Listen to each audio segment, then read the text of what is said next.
Sí se ve. Ya, Sí se perfecto. puede ver. Ya, gracias.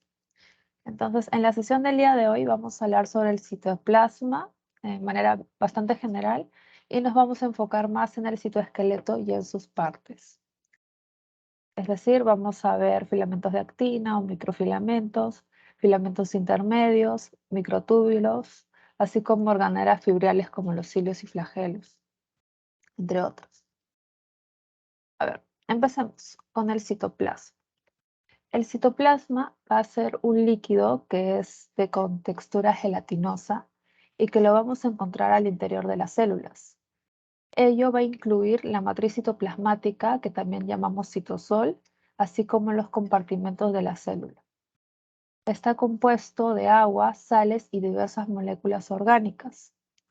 El citosol va a constituir un poco más de la mitad de la célula, casi el 55% del volumen total de la célula. Y en esta zona es donde donde va a ocurrir la síntesis y la degradación de las proteínas.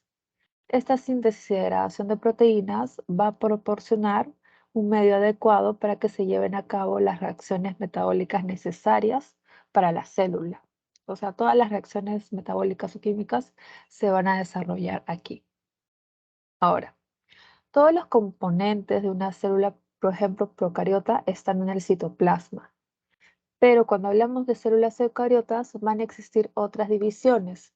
Por ejemplo, el núcleo va a estar todas sus organelas de una manera diferente, proyectadas por membranas. Y esta parte de las organelas, las membranas, van a tener el 45%. O sea, tenemos un 55% más o menos de citosol y la otro componente del citoplasma van a ser las organelas con un 45%. El citoplasma es una sustancia, como ya lo mencioné, que está en el interior de las células y se divide en estas dos fracciones. Esta fracción gelatinosa la vamos a conocer como la fracción líquida y los organelos van a ser la otra fracción. Ahora, pueden presentarse dos fases interconvertibles. Una es la fase gel y otra es la fase sol. Consiste en que la matriz coloidal semejante es parecida a la de un gel acuoso.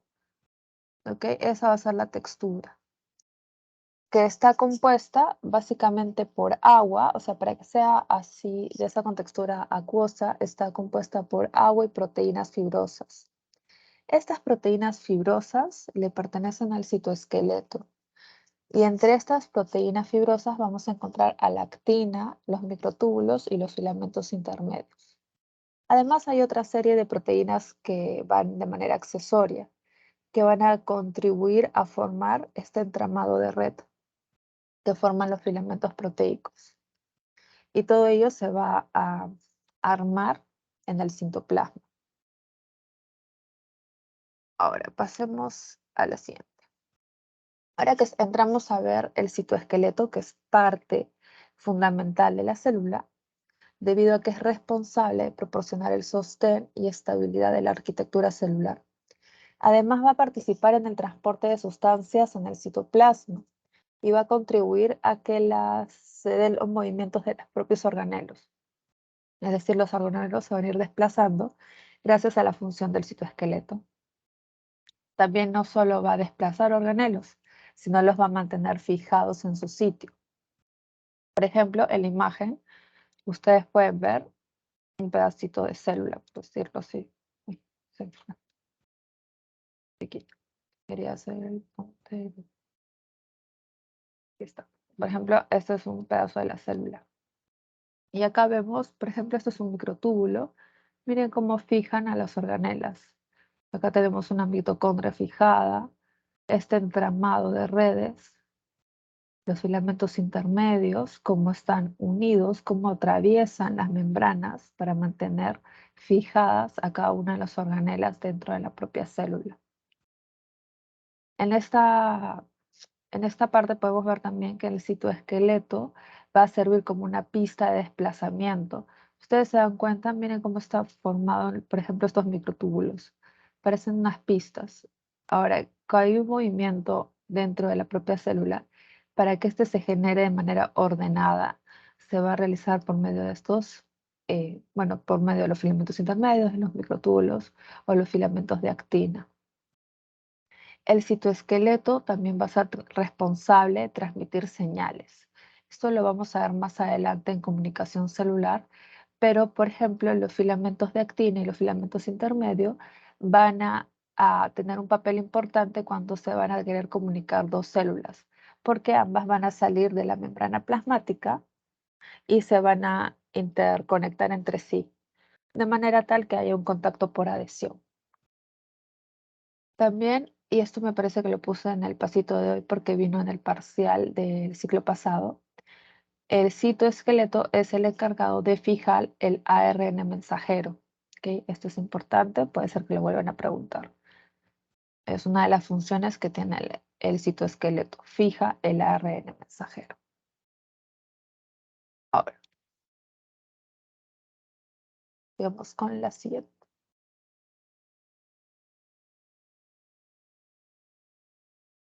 Bien, acá podemos ver las diferentes estructuras que tiene el citoesqueleto. Esas son todas las estructuras que tiene el citoesqueleto. Vamos a encontrar filamentos intermedios, vamos a encontrar microfilamentos y vamos a encontrar microtúbulos. Estas estructuras internas dentro de las células que conforman el llamado citoesqueleto nos van a dar una idea de la célula como la que vemos en este slide. Bueno, vemos tres imágenes de diferentes tinturas para poder ver las diferentes estructuras. Vamos a ver, por ejemplo, cómo se van acomodando o cómo se van distribuyendo estos filamentos. Estas estructuras fueron dadas a conocer en los años 70 más o menos. Y tenemos a tres de sus representantes que fueron Porter, Buckley y Volosevic, los que llamaron a estas estructuras que encontraron dentro de la célula, lo llamaron citoesqueleto. ¿Y cómo la definieron? Lo definieron como un retículo microtrabecular que podía ser visto en el microscopio electrónico de alta aceleración. Para ello se utilizaba la técnica del secado a punto crítico. Y observaron que era un retículo de finas trabéculas. Como lo podemos ver en cualquiera de las imágenes, finas trabéculas que sostenían a los organelos y que todas las células las tenían en su interior, ¿no? Las células eucariotas. Teníamos estas estructuras que retenían a cada uno de los organelos que tenían una función dentro de las células y que con las tinturas adecuadas se podían determinar. En experimentos anteriores, lo que hicieron y falló fue que le pusieron tintura para determinar o para poder percibir proteína. Lo que ocurre cuando ponemos este tipo de tinturas, por ejemplo, en una célula, es que la célula está hecha básicamente de proteínas. Entonces toda la célula se pintaba y no podíamos distinguir de manera diferenciada cada una de estas estructuras.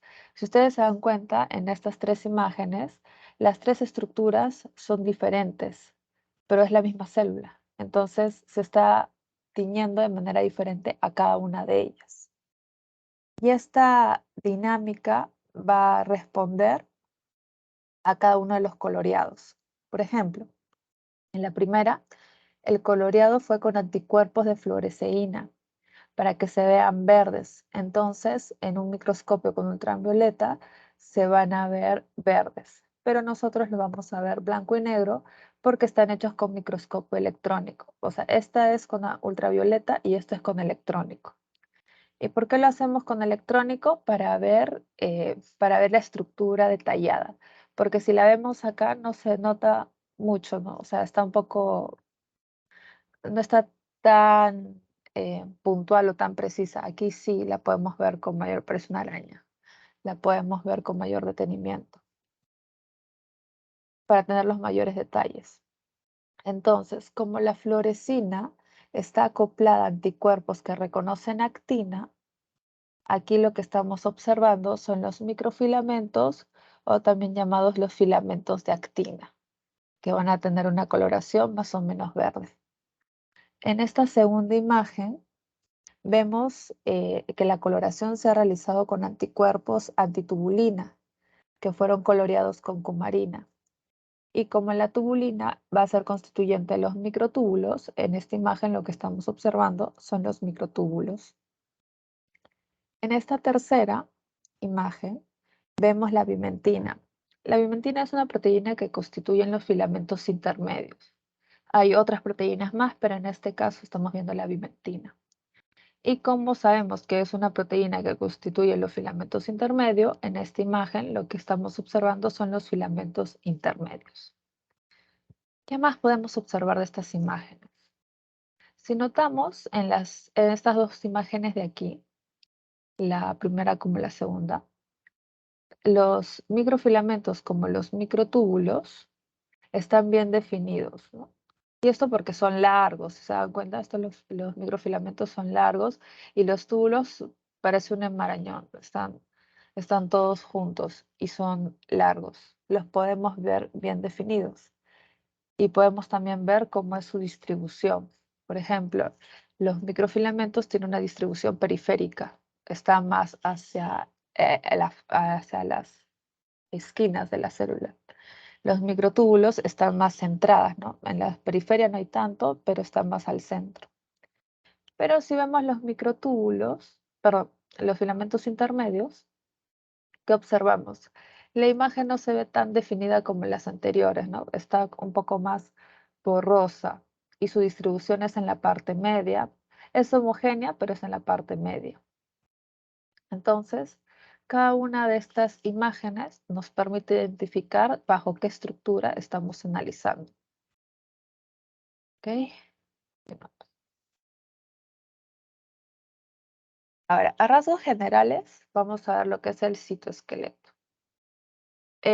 Veamos, ya dijimos que se trataba de una estructura que le daba como una especie de armazón a la célula, le daba soporte a la célula. Veamos otra definición. Se trata de una red intrincada de filamentos proteicos que se extiende por todo el citoplasma. Esta arquitectura filamentosa va a ayudar a sostener el gran volumen citoplasmático en una estructura sumamente dinámica que se reorganiza de manera continua a medida que la célula cambia de forma, se divide y responde a su entorno. En las células eucariotas se encargan de gobernar la posición y el movimiento de las organelas y controlar los cambios dinámicos de la forma, polaridad y movimiento celular. Entonces, como ya habíamos mencionado también, se trata de una serie de estructuras que van a mantener el dinamismo dentro de la célula dependiendo de la necesidad que tenga la célula en ese momento. Por ejemplo, si necesita hacer un movimiento de organelas, estas son las estructuras que le van a ayudar. Si por el contrario necesita mantener fijada alguna de las estructuras o alguna organela, va a ser por medio de estos filamentos que los van a mantener ahí en la base. Los filamentos, bueno, los microtúbulos, también van a participar en lo que es la división celular. Entonces, en realidad, el citoesqueleto es una de las partes más importantes de la célula, porque todo lo que tiene que ver interno, tienen una gran función, un gran desenvolvimiento. Y nosotros conocemos que está formada por estas tres tipos de filamentos, que serían los microfilamentos, los filamentos intermedios y los microtúbulos. Pero en su lectura también agregaron un cuarto elemento, que fue una de las preguntas que también vino del pasito sobre las septinas, y esta pregunta también vino del parcial, así que concordé en que podíamos ponerlo en el pasito para que lo tengan en cuenta, para que estén listos en caso vengan el parcial. A ver, los microfilamentos va a ser tetrameros de proteínas fibrales que están ensamblados lateralmente. Esto es a manera general, ahorita vamos a ver en los slides más formas y figuras para que podamos entenderlo mejor. Estos se van a encontrar en metazoarios. Van a formar una red alrededor del núcleo que se distribuye por todo el citoplasma. Entonces tenemos que los microfilamentos se forman cerca del núcleo y se van distribuyendo, es decir, de adentro hacia afuera. Los filamentos intermedios tienen otra estructura. Estos son cilíndricos, constituidos por proteína de tubulina, formados por la polimerización de tubulina alfa y beta unidas por enlaces no covalentes. Por otro lado, los microtúbulos son cadenas de monómeros de G-actina cortas de diámetro. Tienen la misma dirección, lo que les da polaridad. Lleva a cabo interacciones que regulan las funciones como la endocitosis, el movimiento y la forma celular. Y el cuarto elemento son las proteínas septinas, que están compuestas por estos tres dominios: el dominio central, el dominio de unión y el dominio de 53 aminoácidos. Empecemos con los microtúbulos. ¿Ok? Entonces tenemos, ¿qué son los microtúbulos? Los microtúbulos van a ser una especie de tubos cilíndricos largos, podemos verlo, de aproximadamente 24 nanómetros. Es importante de esto diferenciar que está compuesto por dímeros de tubulina. Son dos dímeros de tubulina, el alfa y el beta. También lo van a denominar en su teoría como subunidades globulares, por si acaso. Ahora, el microtúbulo está hecho de las proteínas tubulinas organizadas para formar un tubo hueco similar a un popote. ¿Qué significa similar a un popote? Similar a una cañita. Por ejemplo, si se dan cuenta, acá va formado en hélice, pero en el medio, o sea, en la parte interna, no hay nada, es hueco. Es como si tuviéramos una cañita. Los dímeros están formados aquí, y si ustedes son perspicaces se van a dar cuenta que no se repiten. Es beta alfa o alfa beta. No se están repitiendo. Son dímeros, o sea, tiene que haber uno de cada uno. Esa es la conformación que tienen que tener.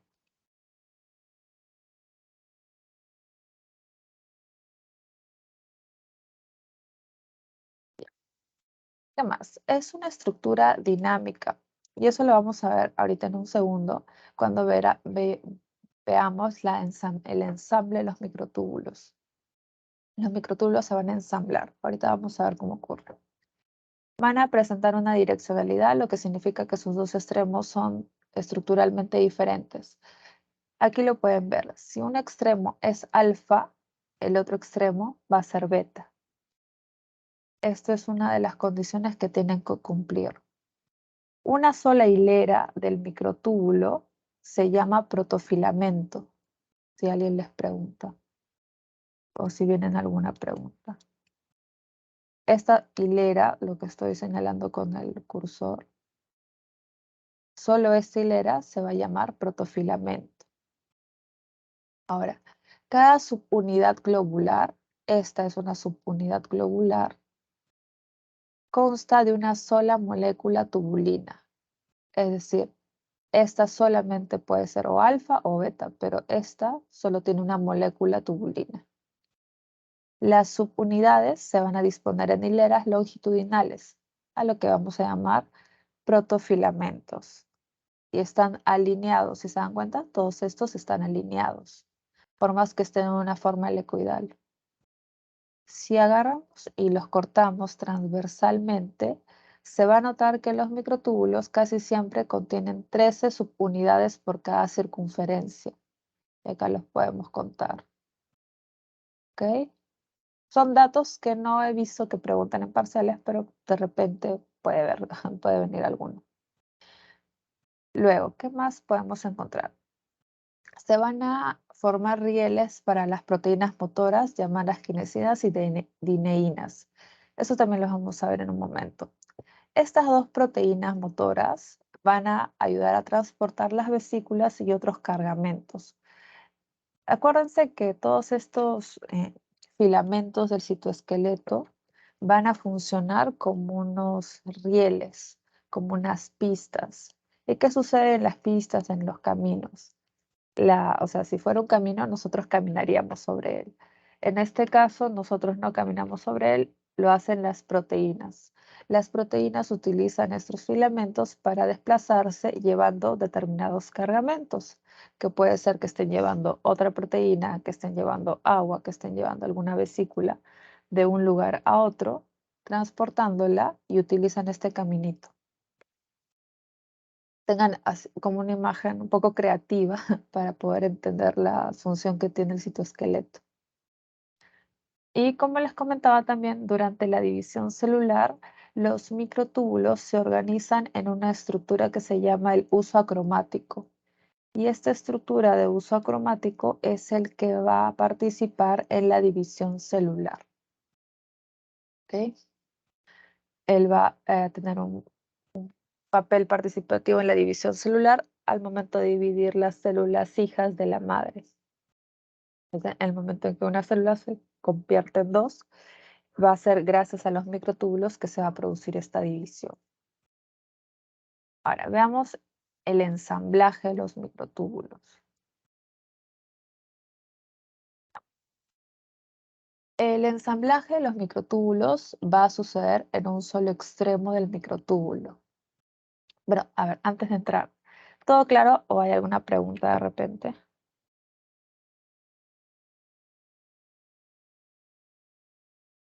¿Chico? Todo claro por mi parte. Genial. Ya, cuando hablamos del ensamblaje de los microtúbulos, tengamos en cuenta que este va a ocurrir en un solo extremo del microtúbulo. Estos son heterodímeros de tubulina, ¿no? Ya los vimos, esta es la tubulina. Que se adiciona a un solo extremo que se llama el extremo de crecimiento o el extremo más. Este es el menos y este es el más, el extremo más. Este ensamblaje va a necesitar energía de cada uno de estos heterodímeros. Para ello se va a utilizar energía de GTP. Guanosina trifosfato se va a utilizar para que se produzca el ensamblaje de los microtúbulos.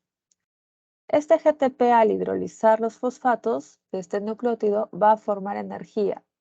Y esta energía va a ser la que una los heterodímeros y ensamble el túbulo, pero lo hace de manera helicoidal. No lo hace recta, sino lo hace de manera helicoidal. Es decir, como si fuera un resorte. Se va uniendo hacia un extremo y mientras eso sucede, en el otro extremo del túbulo se está disgregando, es decir, se van rompiendo los enlaces que unen los heterodímeros y en esta parte se van saliendo para volver a ser reciclados y volver a entrar. Es decir, recapitulando. Aquí, en esta parte, va a ir agregándose. Utilizando GTP, se van a ir agregando los heterodímeros al microtúbulo. Mientras que en el extremo menos, lo que va a ocurrir es lo opuesto. Se van a ir disgregando, se van a ir separando los heterodímeros. Heterodímeros porque salen de dos. Alfa y beta salen de dos. Y estos luego van a pasar eventualmente a volver a formar parte del microtúbulo. Entonces, por ejemplo, en esta imagen que vemos aquí, se han marcado algunos heterodímeros, como estos de acá, de color violeta o morado. Aquí, como vemos, este heterodímero se está uniendo, ¿no? Se ha unido al microtúbulo, luego parece que está avanzando, ¿no? En realidad no está avanzando, se mantiene en su eje. Lo que ocurre es que a sus extremos se están añadiendo más y al otro lado se están saliendo los heterodímeros. Así puede pasar por un lapso, ¿no? En el minuto 1 él se unió, en el minuto 15 está avanzando, en el minuto 30 sigue avanzando. Pasado una hora, el heterodímero que entró está saliendo. Así es como funciona. Por eso se llaman estructuras dinámicas. No están fijadas y de ahí ya no se mueven. Al contrario, podemos ver que se mueven y bastante, ¿no? Ellos tienen un gran dinamismo al momento de su constitución. Ahora, el hecho de que los protofilamentos que conforman estos microtúbulos sean asimétricos, es decir, no están cortados de manera simétrica o lineal, van a permitir que estos microtúbulos tengan una polaridad. esta polaridad va a ser otra característica importante que van a tener los microtúbulos, porque esta polaridad va a indicar que el microtúbulo tiene dos extremos, un extremo más y un extremo menos, como lo podemos ver acá, extremo más, extremo menos. Esta polaridad estructural de los microtúbulos es importante para el ensamblaje de las organelas y en la participación de estas en actividades mecánicas dirigidas, que son el movimiento, como les mencioné, de las organelas sobre los túbulos, y este movimiento va a ser posible gracias a unas proteínas que están asociadas a los microtúbulos. Estas son las proteínas asociadas a los microtúbulos. Ahora, estas proteínas asociadas a los microtúbulos las vamos a denominar PRM. ¿Y qué significa? Bueno, son proteínas relacionadas a los microtúbulos, tal cual, PRM. Y las primeras que fueron descubiertas fueron los del tejido cerebral, que eran las PRM4. Luego se dieron cuenta de que estas proteínas no solamente estaban en el tejido cerebral, sino en en toda otra parte de los tejidos. Ahora todas las otras células tienen PRM en sus microtúbulos.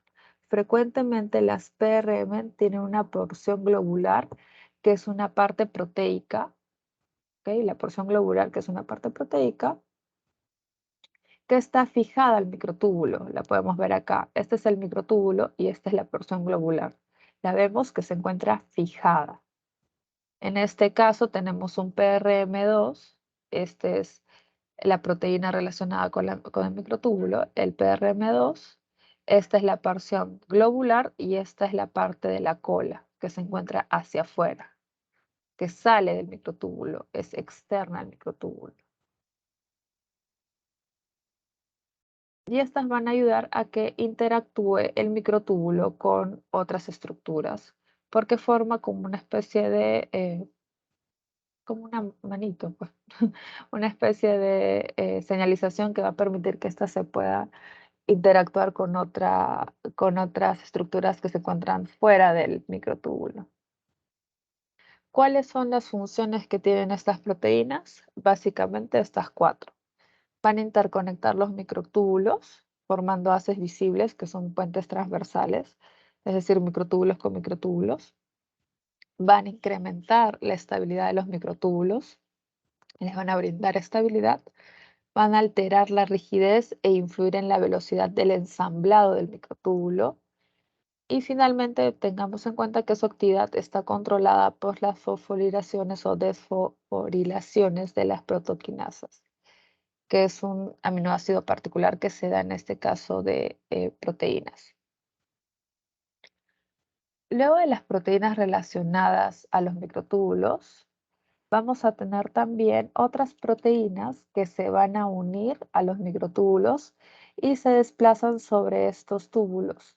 A las vamos a denominar motores moleculares. ¿Ok? Primero tenemos las proteínas que están relacionadas a los microtúbulos y también tenemos por otro lado los motores moleculares, ambos para cumplir la función de movimiento.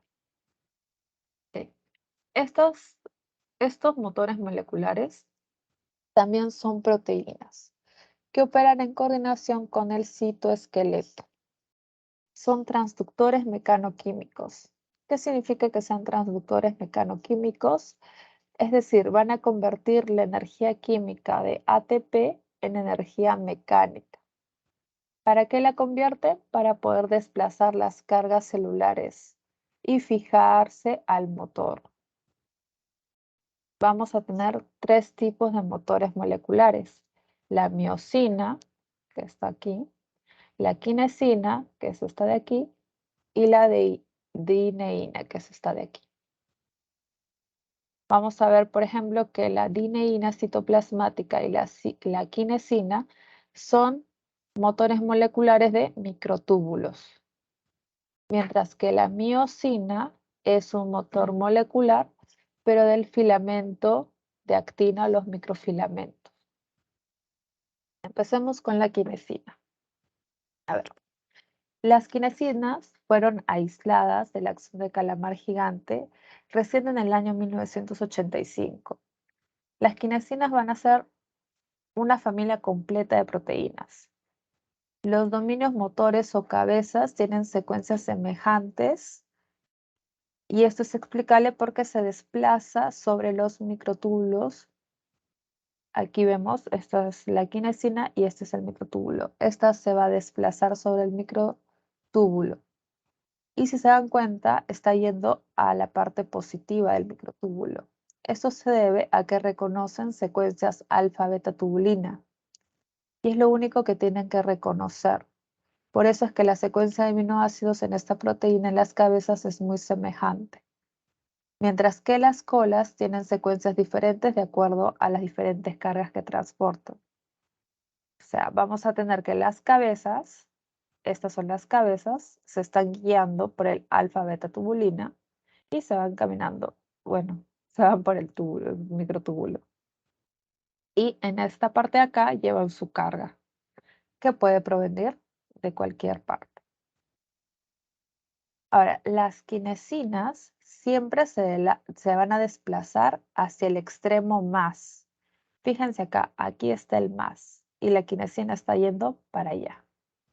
No está yendo para allá, está yendo para el más.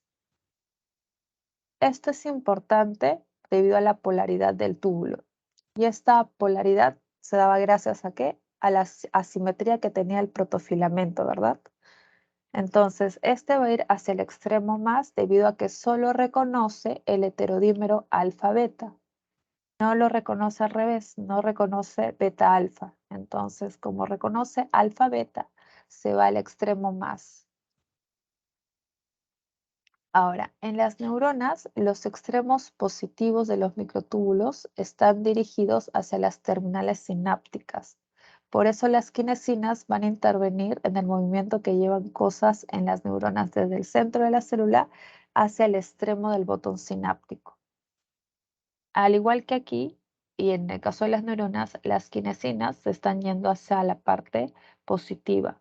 A esto le vamos a conocer como el movimiento anterógrado. Recuerden, las quinesinas realizan un movimiento anterógrado y llevan una carga anterógrada. Por su parte, vamos a tener a otra molécula, también motora, que se denomina dineína. Las dineínas citoplasmáticas fueron descubiertas antes que las quinesinas en 1963 y fueron vistas en células nerviosas. Pero también las podemos encontrar en otras células y estas van a ser responsables del movimiento que tienen los flagelos y los cilios. A diferencia de la quinesina, aunque acá parecen del mismo tamaño, las dineínas son proteínas más grandes. Es casi 9 veces más grande que una quinesina. Y van a generar fuerza porque tienen la actividad de ATP-ACID. Estas se van a mover, a diferencia de las quinesinas, al extremo menos del microtúbulo. Es decir, van a reconocer beta-alfa y se están yendo hacia el otro lado. A ese movimiento se le conoce como el movimiento retrógrado y llevan carga retrógrada. Entonces, recapitulemos. La quinesina reconoce alfa-beta, se va hacia el extremo más y lleva una carga anterógrada. Por lo tanto, su movimiento también es anterógrado. Mientras que la dineína va a reconocer beta-alfa, se va a dirigir hacia el extremo menos, lleva una carga retrógrada y su movimiento también es retrógrado. Ambas están en los microtúbulos. ¿Ok? Una es lo opuesto a la otra. Es fácil de recordar. Solo hay que saber qué características tiene una para saber que la otra tiene las diferentes. Y reconocer que estas se dan en los microtúbulos. Es fácil. No es tan complicado estas dos. Esta puede ser que venga en el pasito de esta semana. Me parece que mi pasito civil. A ver, continuemos.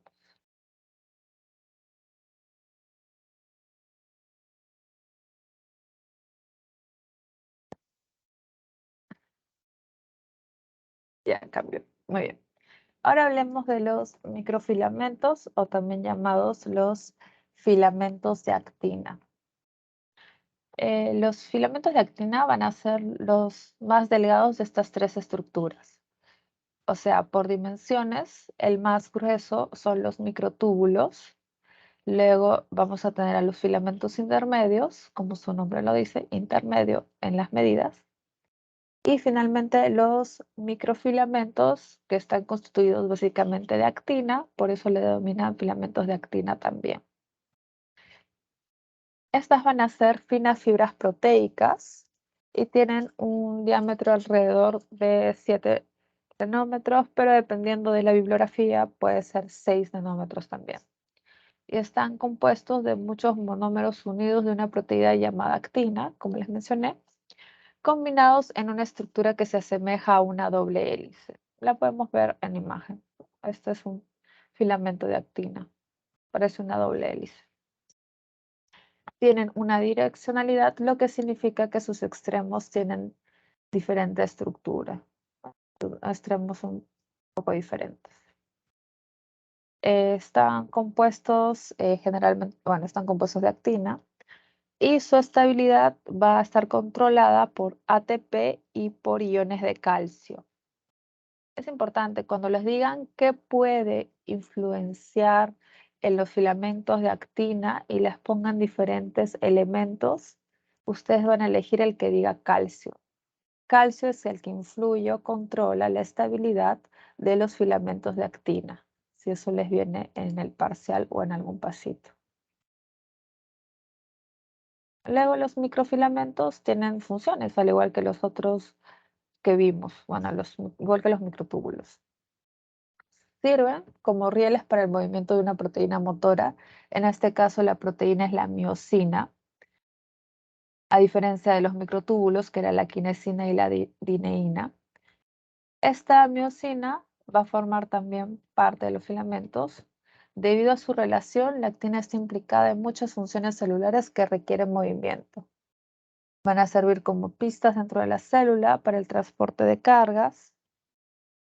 También van a llevar vesículas llenas de proteína o incluso organelos. Al igual que los microtúbulos, estas pueden ensamblarse y desmontarse con rapidez y tienen funciones estructurales esenciales en la célula.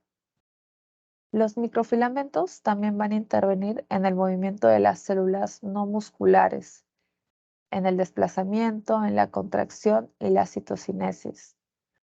La asociación que tienen con la proteína miosina es la responsable de la contracción muscular, por si les preguntan. Luego, veamos el ensamblaje de los microfilamentos. Al igual que los microtúbulos, los microfilamentos también van a tener un proceso de ensamblaje y desensamblaje. Ahora, primero, recordemos que la actina es una de las proteínas más importantes del músculo. El 10% de todas las proteínas que forman el fibroblasto son actina, el 15% en amebias y plaquetas y el 2% en hepatocitos. Esta actina es una proteína que es globular y hay hasta 6 tipos de actina. La actina alfa está solo en el músculo y se conocen hasta 4 tipos de actina alfa, cada una con una forma diferente dependiendo del tipo de músculo. Puede ser músculo estriado, músculo cardíaco, músculo liso vascular, músculo liso entérico. En cambio, las células no musculares vamos a encontrar actina beta y actina gamma. Estas se van a ensamblar con los microfilamentos cuando el homodímero de actina se va uniendo por un extremo y se destruye en el otro extremo. En el diagrama tenemos una porción de filamento de actina. Una porción porque el filamento de actina es bastante largo. Esto es una porción chiquita. Y aquí podemos ver cómo, al igual que en los microtúbulos, hay un extremo más y un extremo menos. Y vamos viendo cómo los homodímeros van ingresando en el extremo más y en el extremo menos se van saliendo, desintegrando del filamento. Es la misma forma de ensamblaje que los microtúbulos, pero esta es otra estructura. Recuerden, en el extremo más se añade, en el extremo menos se va retirando. Igual, aquí si por ejemplo marcásemos la actina, acá marcásemos unos homodímeros, vamos a ver cómo este con el transcurso se va a ir moviendo. En realidad no se mueve, pero es la percepción, va a ir desplazándose hasta que lo que ingresó finalmente también se retire del microfilamento.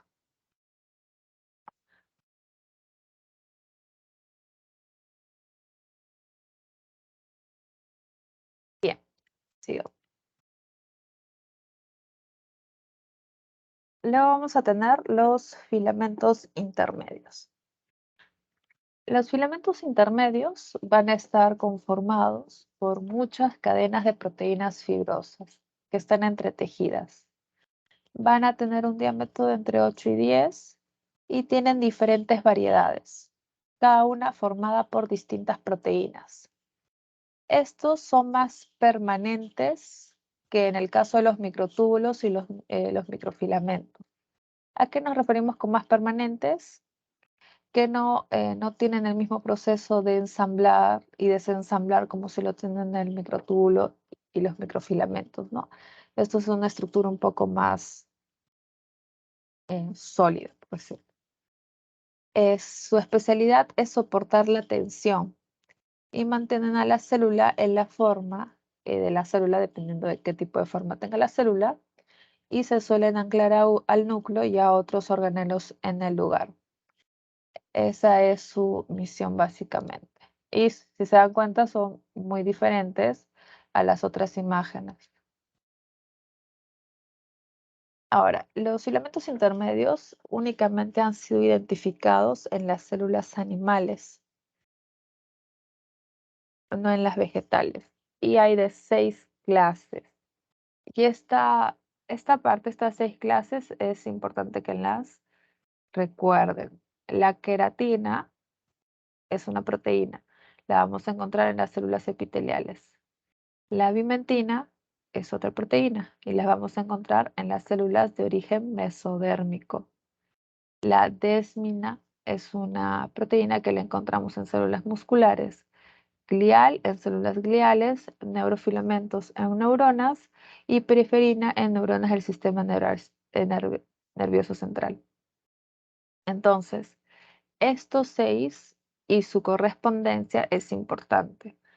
Me parece que les pregunté sobre la bimentina. Esta pregunta fue una pregunta de parcial.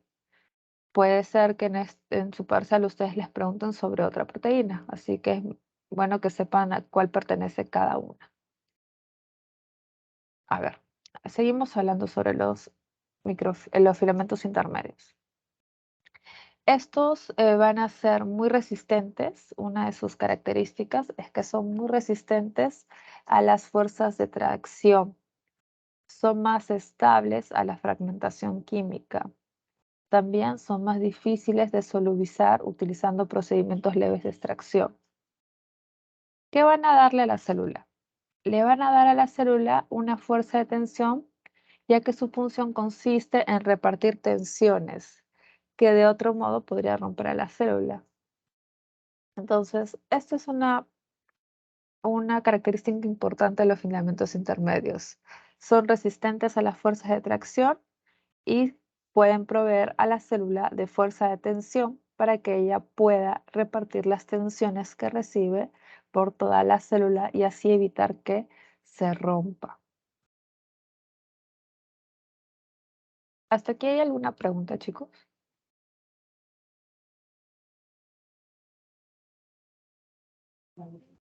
Pregunta sobre el GTP. También yo vi que también había GDP, pero no entendí cómo participaba. ¿En cuál? En la, en la quinesina participa el GTP, ¿no? Y yo vi que en la dineína participaba el GDP. Es igual, ajá. Es igual que en la quinesina el GTP, en la dineína va a ser lo mismo el GDP.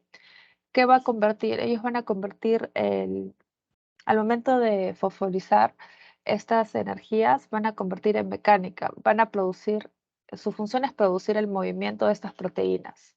Cuando ellos se mueven, lo que están haciendo es utilizar la energía que están recibiendo. Entonces, la función que van a tener estas, por decir, esta energía es producir el movimiento de las proteínas, sea de la quinesina o de la dineína. Ah, ok. O sea, es como parecido.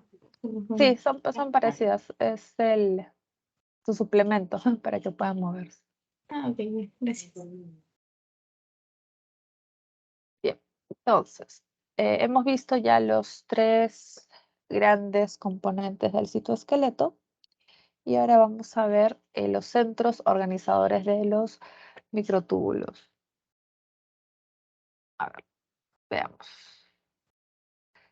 Los centros organizadores de los microtúbulos, que son conocidos como los mTOCs, es el lugar en el citoplasma donde va a ocurrir la nucleación de los microtúbulos y donde están anclados los extremos menos de los microtúbulos. Recordemos que el microtúbulo tiene un extremo más y un extremo menos.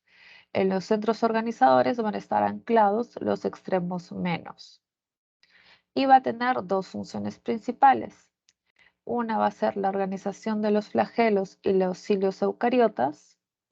Y el segundo, la organización de la mitosis, meiosis, mediante el uso meiótico o mitótico que separa los cromosomas durante la división celular. En las células animales, los microtúbulos del citoesqueleto son típicamente nucleadas por el centrosoma. El centrosoma va a ser una estructura compleja que contiene 2 centriolos en forma de barril rodeados de materia poricentriolar. Creo que tengo un centrosoma. Que va a ser amorfo y de alta definición electrónica. En una célula hay un centrosoma, es decir, que hay un centrosoma por célula. Cuando ésta se encuentra en la fase G1, G2 del ciclo celular, cuando estamos hablando de la división celular, se suele localizar cerca del núcleo. El centrosoma se compone de 2 compartimentos. Uno que es central formado por un par de centriolos dispuestos de forma ortogonal y otro que está de forma periférica, que está formada por material proteico. Ok. Luego tenemos que el centro organizador de los microtúbulos, en este centro los microtúbulos no están distribuidos al azar, sino más bien se van a formar, se van a estructurar de forma radiada a partir del centrosoma. No es aleatoria su composición, sino que cada uno tiene una finalidad. Como dijimos también, el centrosoma va a tener 2 centriolos que van a estar orientados perpendicularmente uno respecto del otro. Y estos se encuentran localizados cerca del núcleo, de tal manera que se va a dirigir el ensamble y la orientación de los microtúbulos. ¿Qué más podemos decir? El centrosoma se va a encontrar en las células eucariotas también, excepto en plantas superiores. Y va a participar en la organización de microtúbulos y en la coordinación de los movimientos de los cilios y flagelos. Ahora, los cilios y flagelos los vemos acá. Son similares en algún sentido. Aquí está el flagelo y aquí está el cilio, si queremos ver las 2 formas. Pero van a tener algunas diferencias. Los cilios, a diferencia de los flagelos, son muchos. Los flagelos son pocos. Los cilios son cortos. Los flagelos van a ser más gruesos y más largos. Los cilios siempre presentan la misma estructura. En cambio, los flagelos van a variar o cambiar de estructura. Los cilios las vamos a encontrar únicamente en las células eucariotas mientras que los flagelos podemos encontrarlos en las células eucariotas como en las células procariotas. De hecho, los flagelos, si ustedes se acuerdan de alguna imagen de una célula procariota, generalmente de la bacteria, van a ver que la imagen tiene una colita.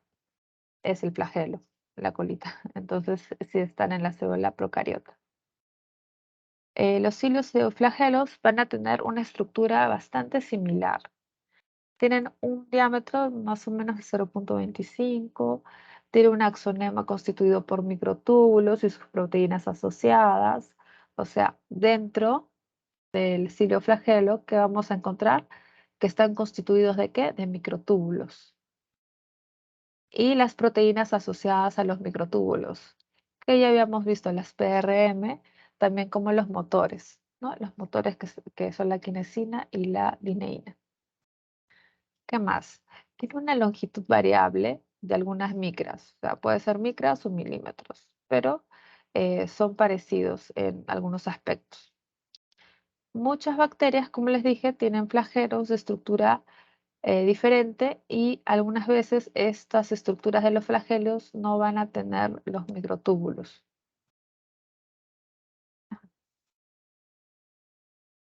Es en el caso de los microtúbulos. Ay, perdón, de los hilos y flagelos. ¿Tienen alguna pregunta hasta aquí?